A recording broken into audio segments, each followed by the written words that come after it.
All right, so Sareth had to leave, but he had Blue Man Shoe step in. Yeah. Woo! So, a little bit about myself. Hell yeah. My cape flies off by itself. I forgot my clothespin.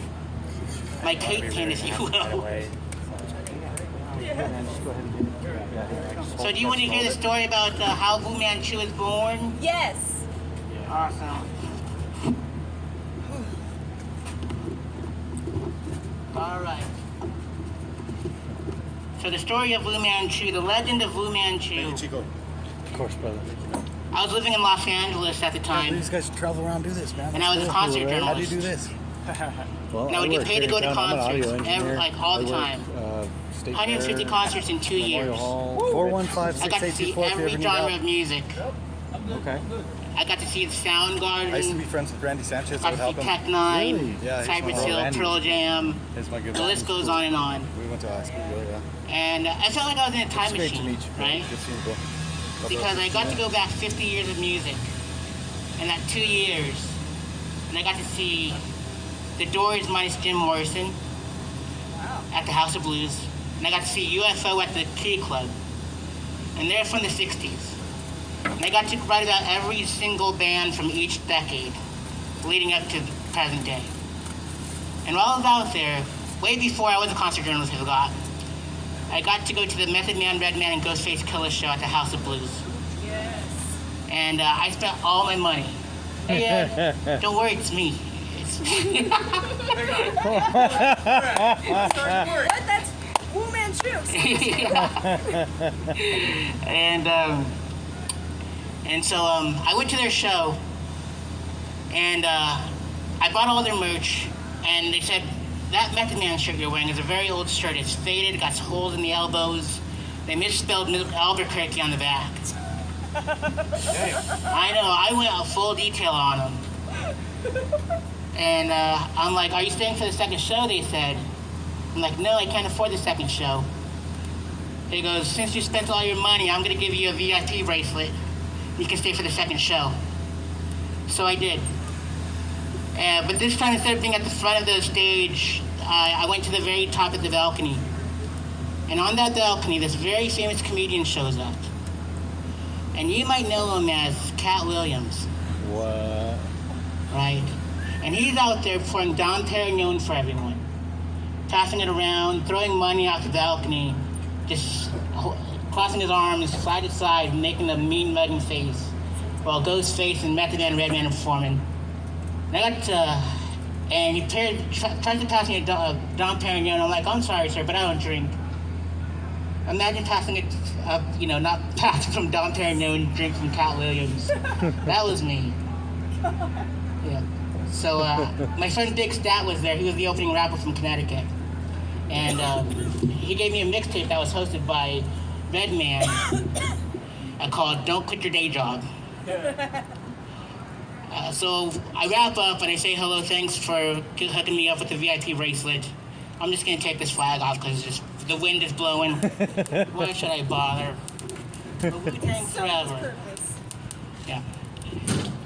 So I wait for my car at valet, and this guy, he notices me. He goes, that's a very old shirt. I'm like, who are you? He goes, take it easy. My name's Armel. I'm Jizz's artist. I'm like, it's LA, smoke and mirrors, whatever. We exchanged numbers because he wanted to. So that following weekend, I was doing research for Clive Barker. If you don't know who Clive Barker is, he's known for Hellraiser, Pinhead, Candyman, Nightbreed. I was his intern at the time. I was. And I was, I don't like to name drop, but it's true. It's not name dropping if it's true. And this mask is Friday the 13th, right? Ghostface Killah wore the same mask. Friday the 13th holds a very special place in my heart because that's the same day that I got interviewed by Clive Barker himself. 2008. But now we're in 2009. I'm doing off these tangents, right? And so I didn't believe Armel. And he calls me up while I'm doing research for Clive Barker at a Barnes & Noble in Palmdale, California. And he calls me up out of the blue. And I'm like, hey, Armel, And we started talking. You know whose voice was in the background of that conversation? It was the RZA of the Wu-Tang Clan. No way. It's crazy. So I'm like, let's arrange a date so we can meet up. I'm like, all right, let's meet up a date. We scheduled for Wednesday, but their schedule was messed up. But mine wasn't. So what I ended up doing was going out to eat, to lunch with Ashley Lawrence from Hellraiser, Phil and Sarah Stokes from the website that forwarded my email to Clive, and some folks from his office. So, and then we decided to move it to the Friday instead. And sure enough, a maroon BMW SUV pulls up to Clive Barker's studio. I'm in my old Method Man shirt that has holes in the elbows, faded, Albuquerque misspelled on the back. Who do I see? RZA and his manager Tam pulling up to Clive Barker's place. And I take him on a grand tour of Clive's studio, paintings and all. And he walks in and he sees Pinhead, a big old painting from Africa of Hellraiser 3, and Pinhead has these vampire fangs. And it was crazy, and he goes, that movie scared the crap out of me. And then on the left-hand side was a door to Clive's library. And on these tables were all these books, these comic books in black boxes. And I said, go to that black box and go to that W section.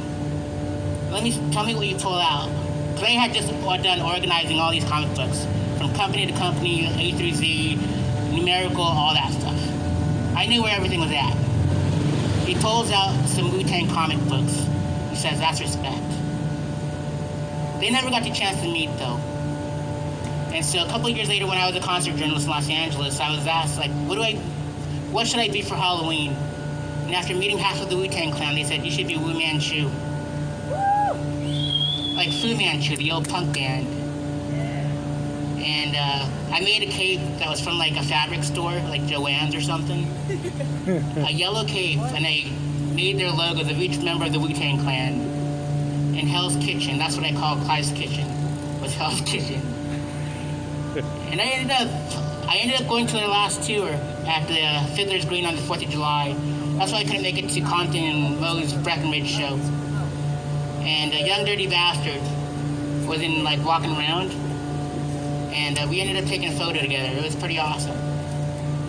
So we had so many crazy memories. And so if you ever wondered where Wu Manchu came from, it's a mixture of Hellraiser meets Wu-Tang Clan, meets Jason Voorhees. I think that's about it. Am I at 10 minutes? Yeah, just about. Awesome.